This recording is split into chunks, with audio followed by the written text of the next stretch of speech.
And for more on this story, I'm joined in studio by international affairs analyst Dan Perry, former Europe and Middle East editor for the Associated Press. Thank you very much for joining me this evening. Dan, a coalition of Israel, Arab states, and the U.S. Running the reconstruction of Gaza post-war. I want to get your immediate reaction on that, and also this potential Israel-Saudi normalization deal. Well, it would clearly be a very, very good thing. The reality is that the stars have aligned in a way that give Israel a truly incredible opportunity that that Israel has been waiting for decades. Because the Americans want to block the Chinese and the Russians, and the Saudis want to block the Iranians, and the American administration needs an end to the war and a diplomatic victory before the U.S. election in November. And for all these reasons, some version of this grand design has been on the table since November. And the reason why it's gone nowhere is because the government of Israel, more precisely the Prime Minister of Israel, has not been willing to say the words that would unlock the keys to this kingdom, which are that, yes, the Palestinian Authority will have a role in the day after plan in Gaza. Now, your report didn't mention the PA. It mentioned a coalition of Israel and Arab countries and so forth. But those countries are not going to rule the Palestinian areas forever.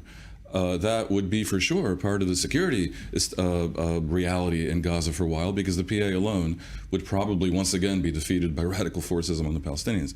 But the political administration of Gaza, I do believe, would have to be the PA. And despite the report that we are seeing today, I don't think that's off the table. Basically, the minute Netanyahu agrees to say, yes, I'll agree to a joint Arab force doing security and a PA restored to Gaza, a lot of great things could come Israel's way.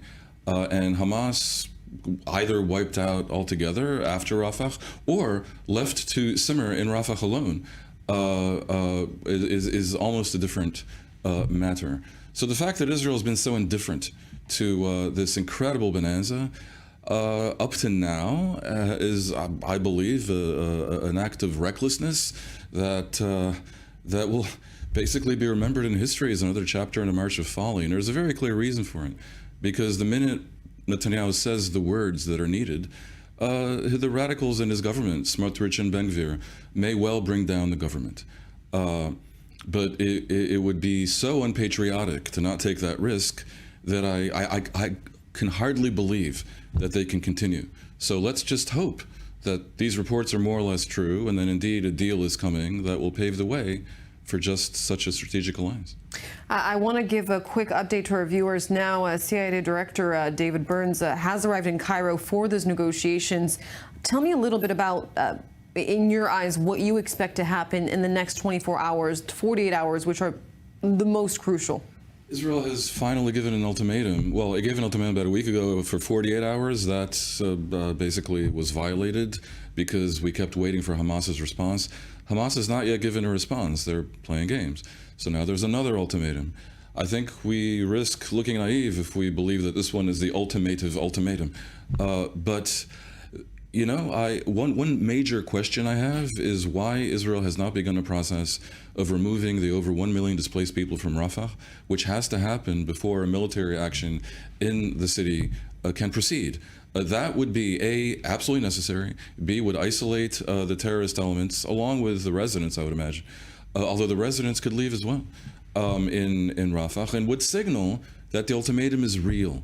So frankly, I don't know what to make of this ultimatum absent an actual plan to remove the population. And by the way, the potential hostage deal speaks of a respite of 4 weeks or 6 weeks or whatever. It'll take that long to move the population out, which again has to happen to prevent the bloodbath in Rafah and to maintain anything resembling American support or at least borderline legitimacy for this operation. So the pause in the war is a little bit fictitious because it has to be. And speaking of a pause of a war and a ceasefire, we're only talking about a ceasefire with Hamas. Hamas doesn't necessarily have as much influence on PIJ, which also could potentially break that ceasefire. It's the right to protest, but not the right to cause chaos. People have the right to get an education, the right to get a degree, the right to walk across the campus safely without fear of being attacked. But let's be clear about this as well. There should be no place on any campus, no place in America for anti-Semitism or threats of violence against Jewish students. With more encampments popping up at campuses around the world, this wave of protests seems far from over. So with me in studio, international affairs analyst Dan Perry, former Europe and Middle East editor at the Associated Press. Dan, I want to get your reaction to what we just heard from President Biden. Biden has it exactly right. Obviously, the principle of free speech clashes with the need to prevent hate speech and chaos. You can demonstrate, but you can't cause chaos. It shouldn't be all that complicated. This really isn't about the stupidity of their claims. It's obvious most of these protesters don't understand anything about the politics and history and geography of the Middle East and Israel-Palestine. They don't know what Hamas is. That's just clear. So yeah, there's idiocy happening. But that's not a reason to shut down the protests. You shut down protests when there's hate speech, when you have leaders of the protests saying Zionists don't deserve to live and you should be glad I'm not murdering them. When you have attacks on Jewish students, when you have a situation that forces them to keep students, Jewish students and professors off campus, when you have such disruption to these campuses, and I have a daughter on these campuses in the US, where you can't continue your studies, you're paying a lot of money to be there for a reason, which is not to protest for a cause that is far away and that you know nothing of.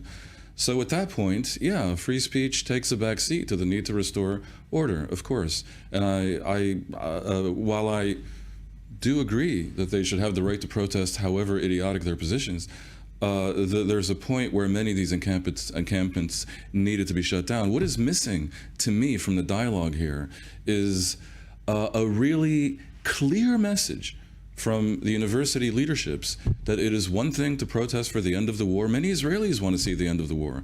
It is one thing to even oppose the legitimacy of Israel. We may disagree, but okay. Others may feel that way. But it is quite another thing to actively support the organization called Hamas, which is a prescribed terrorist group in the US, which believes that women are property and that gays are an abomination, and it would install an Islamic theocracy in the US if they could. That should be treated the same as support for the Ku Klux Klan or for the Nazi Party. People who actively support Hamas, I would favor expelling them, and if they're foreigners on a visa, deporting them. And I'm not really seeing that distinction. We're getting lost in the debate over the ins and outs of the war and whether to call it genocide, and it is not a genocide. Whereas October 7th was a genocide by the definition, as defined by the UN, instead of making clear the distinction between supporting the Palestinians, which is legitimate, and supporting Hamas, which borders on a crime. And we do have some live images from pro-Israel protests, counter-protests at MIT there. I want to talk about the wider issue here, because these protests eventually, we'll talk about, will die down at some point when there is a ceasefire. But when we're talking about students that are protesting for a ceasefire and end to the war, there's no mention of the hostages whatsoever in these anti-war protests, which leads to a wider issue. And we're talking about the way that Israel is viewed in the world on the international platform, and how this is going to affect Israel and Israelis on a wider scale for the next years to come. I don't think it's how Israel is viewed in the world. I think it's how Israel is viewed by progressives and the woke faction of the world, which has tremendous and growing power among the youth, but not in the population at large. So you have a real generation gap in the U.S. where people our age, people my age, the parents basically, are watching with stupefaction and horror as their children become no longer liberal, indeed illiberal, and become progressive.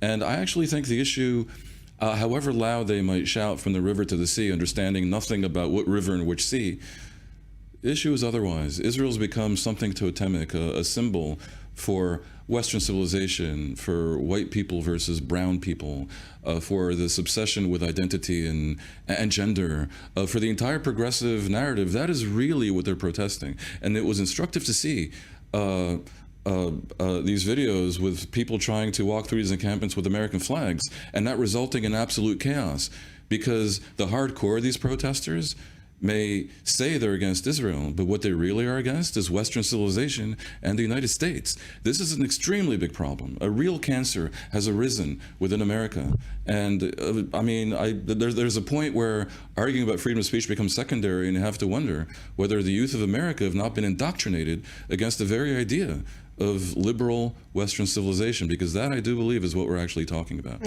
Israel's like collateral damage. If these youth don't grow up and they end up in a White House with these same opinions, then the result will be pretty bad for Israel, but it will be cataclysmic for the European Union and for the U.S. Well, the same generation that was praising Al Qaeda on TikTok just a few months ago. But I have to note, they're not the entire youth. Much of the youth in America is MAGA. What's really happened is that the youth have been radicalized by TikTok and social media and a sense of the decline of the West.